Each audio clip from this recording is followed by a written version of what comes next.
Hello ඉතින් ඔයාලට කොහොමද? අපි හිතනවා ඔයාලා ගොඩක් සතුටින් ඉන්නවා ඇති කියලා.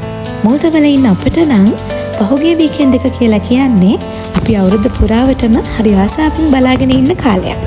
මොකද මෝල්ටා ඉන්ටර්නැෂනල් ෆයර්වර්ක් ෆෙස්ටිවල් එක ස්ටාර්ට් වුණා පහුගිය සතියේ. ඒ වගේම මෝල්ටාවලට ඔෆිෂියලි සමර් පීරියඩ් එකත් ස්ටාර්ට් වුණා. ඉතින් මේ ෆෙස්ටිව් වයිබ් එකත් එක්කලම අපි පහුගිය සිකුරාදා තීරණය කරා ෆයර්වර්ක් ෆෙස්ටිවල් බලන්න යන්න. දැන් මේ ඔයාලා දකින්නේ අපි මෝල්ටාවලදී දැකපු මේ අවුරුද්දේ තවත් ලස්සන ඩිසයින්ස් වලින් තියෙන ෆයර්වර්ක්ස් ආර්ට් කිහිපයක්.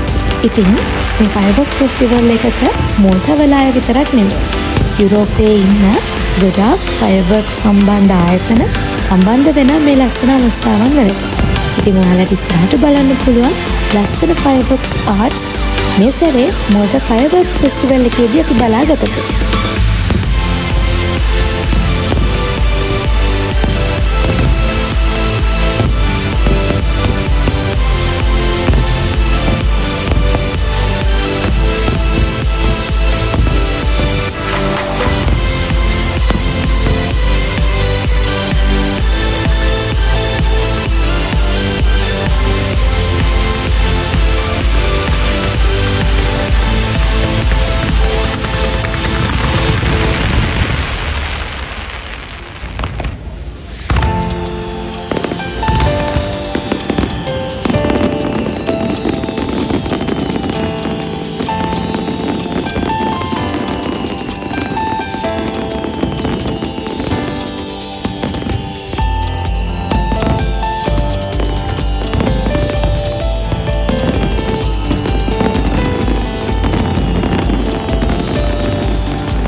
හෙලෝ අද සෙනසුරාදා. ඉතින් මෝල්ටාවල දුකට සැපට අපේ ළඟින්ම ඉන්න අපේ හොඳම යාළුවෝ කීප දෙනෙක් අද අපේ ගෙදර එනවා ඩිනර් වලට. ඉතින් උදේ ඉඳන්ම මම ඩිනර් රෙඩි කළා. එයාලා එනකම් බලාගෙන තමයි හිටියේ. මොකද එයාලා ආවට පස්සේ අපිට එන්ජොයි කරන්න පුළුවන්. ඒ අතරේ කෑම හදන එක කරදර නිසා මම වේලසලින්ම ඒ වැඩ ටික ඉවර කරලා තමයි තිබුණේ. ඉතින් ඔයාලා මේ දැන් දකින්නේ අපේ යාළුවෝත් එක්ක සෙනසුරාදා රෑ අපි කොහොමද හරි සතුටින් ගත කළේ කියලා.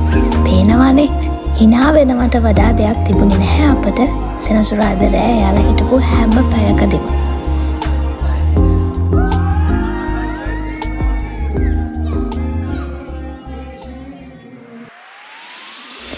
හෙලෝ අද ඉරිදා ඊයේ නිදිය ගන්න ගොඩක් ලේට් වුණු නිසා අපි අද හැරෙන්න හොඳටම පරක්කු වෙයි. ඒ නිසාම ස්ට්‍රෝබෙරි ෆෙස්ටිවල් යන්න අපි හොඳටම ලේට්. ඉතින් අපි එක්ක පුංචි නේලියාගේ අම්මයි තාත්තයි දෙන්නත් එකතු වෙනවා එම්ජා වලට යන්න ස්ට්‍රෝබෙරි ෆෙස්ටිවල් බලන්න. ඉතින් අපි ගොඩක් ආසාවෙන් ඒ වගේම අන්තිම පැය කිහිපෙදි තමයි ස්ට්‍රෝබෙරි ෆෙස්ටිවල් එකට යන්න අපිට පුළුවන්කම තිබුණේ. ඒ නිසාම ගොඩාක් ලස්සන තැන් අපිට මිස් වෙලා තිබුණා. ඒ වුණාට රස කැම බීම නම් අපිට මිස් වුණේ නැහැ. ඉතින් මේ දේවල් වල රස බලලා ඒ වගේම ලෝකල් බී හනි ඒ වගේම තව ලෝකල් ෆුඩ්ස් ගොඩක රස බලන්නත් අපිට පුළුවන්කම තිබුණා. ඒ වගේම මිලදී ගන්නත් අපිට පුළුවන්කම තිබුණා. ඉතින් ලස්සන සුන්දර පැය කිහිපයක් අපි ස්ට්‍රෝබෙරි ෆෙස්ටිවල් එකෙත් ගත කරා ඉරිදා හවස් වරුවේ. ඒ වගේම කවුන්සිල් එකට අදාළ පාසල් වල දරුවන්ගේ ස්ට්‍රෝබෙරි ෆෙස්ටිවල් එකට අදාළව නිර්මාණය කරලා තිබුණු චිත්‍රවල ලස්සන බලන්නත් අපි කීප දෙනාම අමතක කරේ නැහැ. ඉතින් මේ වගේ හරිම නිදහස් සතියන්තයක් තමයි පසුගිය සතියේ ගෙවිලා ගියේ. ඉතින් next week එකේ ලස්සන තවත් වීඩියෝ එකක් චූටි ටෙඩිත් එක්කම අරගෙන යන බලාපොරොත්තුෙන් මේ සතියේට අපි ගිහින් එන්න. හැමෝම පරිස්සමෙන් ඉන්න. බයි බයි.